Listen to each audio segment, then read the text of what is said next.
The 4th of July has nothing to do with what they say it does, and it goes all the way back to Mesopotamian worship of the fallen angels. In fact, the dog days of summer are the hottest and most humid days of the year. This period typically runs from July 3rd to August 11th, and this has to do with Sirius. The name comes from ancient stargazers. They looked at the sky and tracked a bright star. The ancient word for Sirius and dog days, dog star, goes back to the ancient Greeks and Romans, but it goes even further back to the Sumerians. They noticed that Sirius, the brightest star in the sky, rose with the sun during mid-July. Sirius is part of the constellation Canis Major. Canis Major means greater dog in Latin. This is why Sirius is called the dog star. Mesopotamians worshipped Sirius by observing its movements and linking the brightest star in the sky to the heroic war and agricultural god Ninurta, aka Saturn.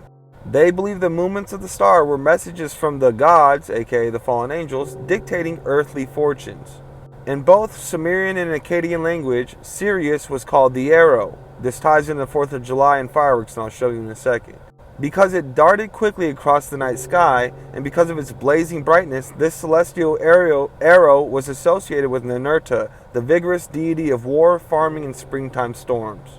The very origin of our fireworks go back to bows and arrows, just like Ninurta, the mighty hunter, who has a bow and arrow.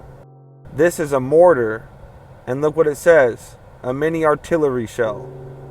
Ironically, artillery and archery share a surprising etymological connection. Both terms link back to the ancient Latin word for a bow, or the skill of using tools of war. The word archery comes from the Latin word arcus, which means a bow or an arch. Over time, this evolved to the Latin term articulus, meaning skill or art, and eventually became the old French word artilleur, which is where artillery comes from. And as we said earlier, Saturn, aka Ninurta, who was the Mesopotamian god labeled for Saturn, is the god of war, hunting, and agriculture. So it makes sense this celebration has to do with him. He is most famous for his legendary archery skills. In mythology, he serves as the ultimate champion of the gods, the fallen angels, usually shown aiming his bow at the monsters to restore order and protect the world. That's why there's also a firework called an aerial cake, and is a multi-shot firework that fires the numerous colorful explosions into the sky after lighting just one fuse. Cakes contain up to 500 grams of explosive powder and could shoot dozens of brilliant bursts. The word aerial means belonging to the air. It comes from the online etymology dictionary entry of aerial. It stems from the word Arius. This Latin word comes from the Greek word aeros, meaning of the air. That's why in Ephesians chapter 2 verse 2, Prince of the Power of the Air is a biblical title for Satan. And the whole Sirius star is the arrow believed to be shot from Ninurta's bow. Ancient artists often carved pictures of Ninurta, Saturn, in the sky aiming his star-studded bow at the giant Anzu bird. These pictures were actually how the Babylonians and Assyrians drew the stars, connecting Ninurta's archery to the constellations. Aside from his bow, he carried a magical talking mace called Shavur that helped him on his quest.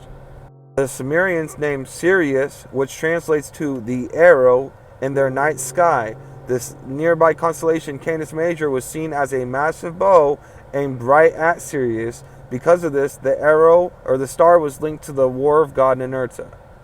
How ironic that fireworks were originally weapons. In ancient China, inventors strapped crude gunpowder tubes to bow and arrows. You don't see the coincidence? Y'all don't see how this is literally worship for this same thing, just rebranded again? Archers shot these fiery arrows into enemy camps to cause fires and panic. Over time, these weapons evolved into the first rocket-propelled fireworks. These early fire arrows gave birth to the first rocket technology. Pyrotechnicians eventually removed the arrowheads to design a colorful skybound display for festivals. All the same origin. And how ironic that the Persians have a very similar thing done on July 3rd and 2nd.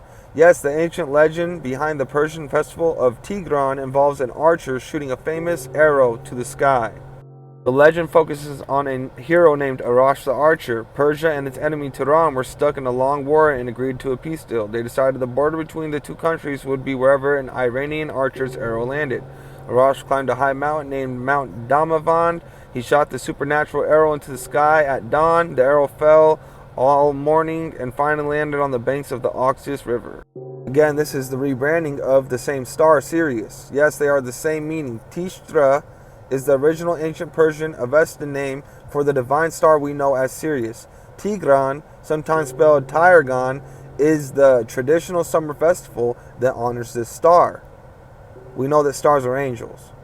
Think of it like this. Tishtra is the character in the story, and Tigran is the party thrown to celebrate them. Tishtria in Persian mythology, also called Tyr, is the angel or god of rain. They're telling you it's an angel right there, a fallen angel. They take the form of a white horse and fight a demon of drought.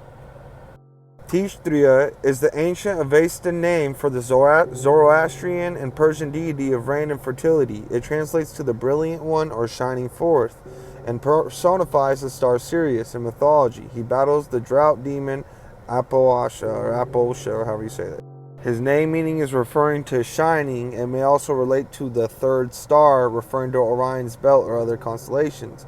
It is closely related to the Sanskrit word Tishya, meaning auspicious.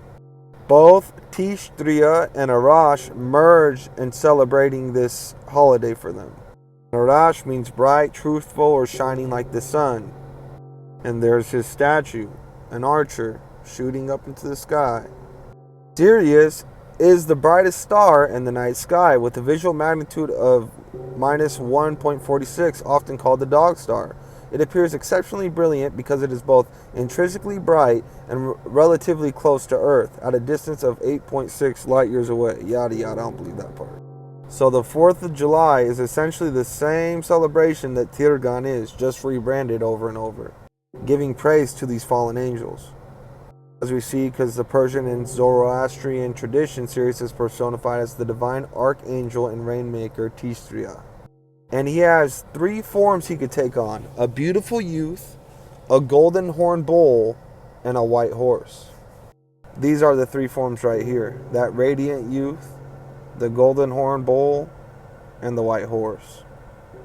Now, another interesting part about the name Sirius, which is essentially the same person I've been reading about for the past 3 minutes, is it also means bound one. Some scholars note a link to the Greek word Syria, meaning rope or cord, making Syrios the bound one. By the way, how ironic that on July 3rd, DC breaks a 128-year-old heat record as historic temps continue. And it says hell arrives in Washington from the Atlantic. Talking about this record-breaking heat wave that roasted the Midwest earlier this week, and how Thursday was the 2nd. Just like their celebration for this starts in July 2nd or 3rd. And look at the irony. Tirgan, the ancient Persian rain and archery festival, is celebrated annually on the 13th day of the month Tir in the Persian calendar. This date typically corresponds to early July in the Gregorian calendar, commonly July 1st, 2nd, 3rd, or 4th.